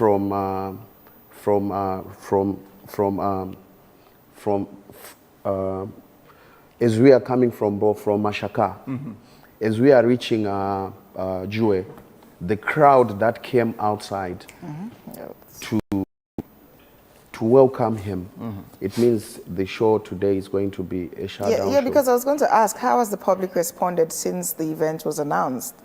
He's a neighbor, he's a brother, Guinea and Sierra Leone, very close countries, intermarriages and all of that.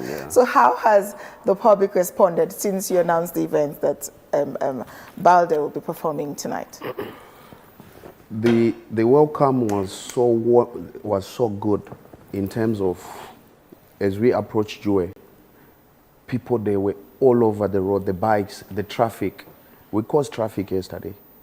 It was really massive. The only thing that made people to depart was rain, but it was really, really good. And Siphon is one artist that is loved the most in Sierra Leone. Should we expect collaborations with Sierra Leonean artists going forward? Yeah, I don't know if I should ask that question directly to Balde, Tawanda. Balde, should we expect collaborations with Sierra Leonean artists in the near future? It's in my plan to do that with this guy, LJ. Okay, so who is your favorite Sierra Leonean artist? So that's fire. Who is your favorite Sierra Leonean artist?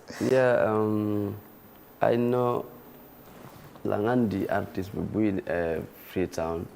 So my coming LJ, but Murata Yotugal. He knows like a lot of artists in Sierra Leone, but he's with LJ, he used to talk a lot. Yeah. Oh, okay. They have a personal relationship. So, what message do you have for young artists aspiring to be like you?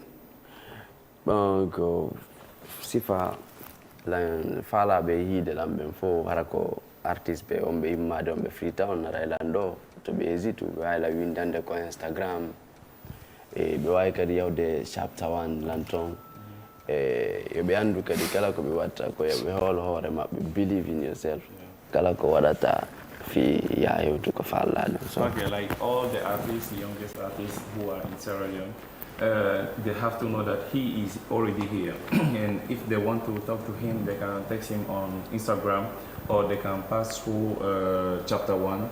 He will be there for the moment. So for the time we are in Freetown, he's free to see them and they have to believe themselves to get where he is today because he believes himself to get where he is today because he had the hard work doing behind and he believed himself to be here. So I wonder, as we close now, take us through what should be expected tonight and the cost, who can come and all that. Okay. What time gates will be open and all? Today the gates will be opened by 10:30 and the cost the cost to enter today is 1,500 leons. 1,500 leons, and table for 2, it's 24,000. That's $1,000, and table for 10, it's $5,000. So today, you are welcome in numbers because it's not $100, it's 1,500 leon. Okay. Right. So, Wanda, thank you very much indeed, able manager, and so I wish you well. I hope to hear your songs. I've not heard any of them, really. Hope to know what, the Afro-Pastoral is all about. Yeah, I think you're welcome tonight to come to chapter 1. I'll try to see if I can. So that you'll be listening to all the new songs that we have. I'll try. Yes. No problem. This is why I will say au revoir for today. It's been quite a week, actually. Many thanks indeed to our sponsor, Wakeup Commercial Bank, for their support to the program and to our valued and respected audiences who wake up every morning to watch our program. And Juma Mubarak to all of our Muslim brothers and sisters. As usual, I am Victor Jones. And I am Alimatu Judge. Please stay tuned to AYV throughout today as we have other exciting programs coming up. Till we meet again on Monday, take care of yourself. Remember to show kindness always. Have a pleasant day.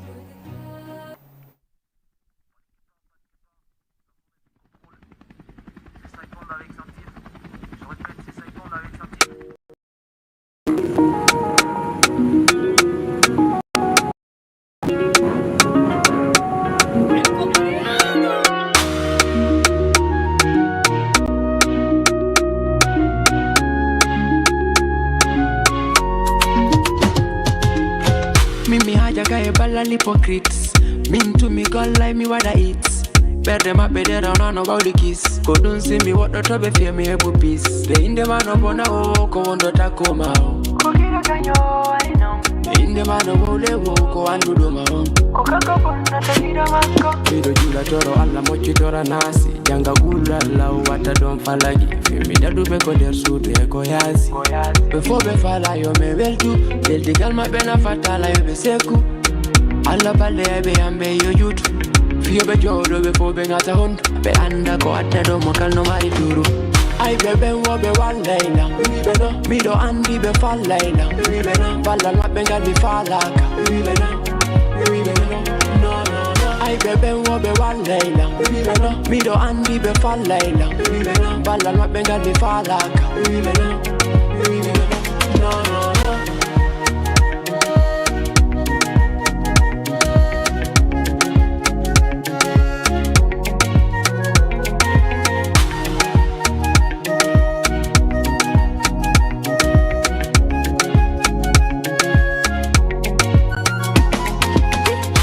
God never let me down. Never.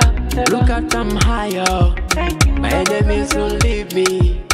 My God has blessed me. The jabu what me go while I'm a follow. See I told me I booty baby.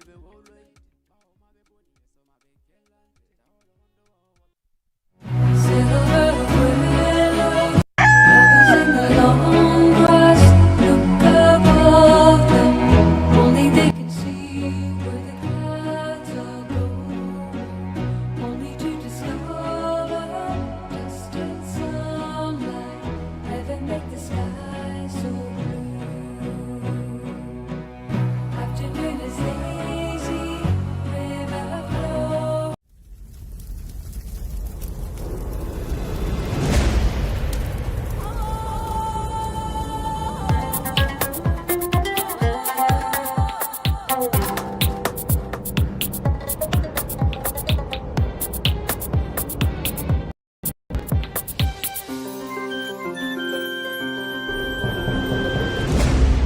You're watching AYV Television. Sorry, car, go see some business partners. You didn't give me my money, Michael. Can if I kiss I young, you may scam people in no to Indy.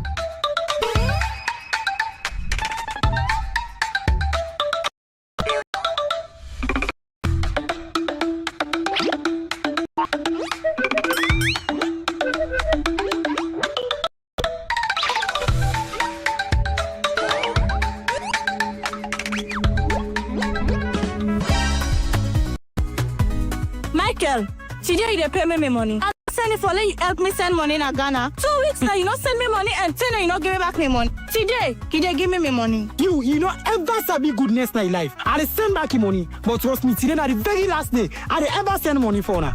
I don't need your help because I don't know so with Afri money. Are they able to send money? Now Baku Africa countries them. With Afri money, we'll be able to send money to over 10 African countries, whether it's Ghana, Gambia, Liberia, or Kenya. If me party we know this, we know for the party grammar right now. Okay, una go regret. I mean now, una go regret. The best part right now, Michael, with Afri money, you dey able to send money even if you not use app, even if you know the online directly. All you need for do is just a dial *161#. Pam, your money don't go. So I don't need the help again.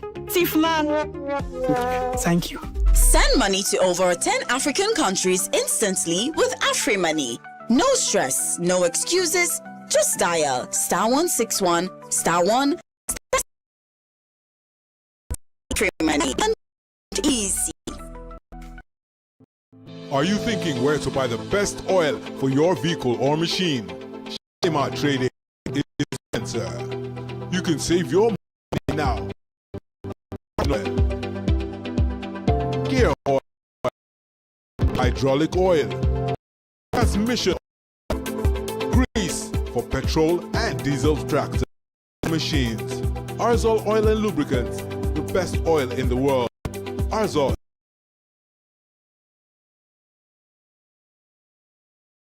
Good to boost your engine's life and reduces maintenance costs. With Arzol Oil, your engine is assured of never aging. Arzol Oil and Lubricants, your machines are ready to give you that required speed. Arzol is here to reduce your maintenance costs. No breakdown of using active nanotechnology. The Arzol gel cools and protects your car's engine. Improve your performance. Arzol, your expert choice. If you're thinking safety and durability, then you need not worry anymore. At Shalima Trading, to keep your vehicle and machines alive, roadworthy, and profit maximization. For retail and wholesale, contact Shalima Trading.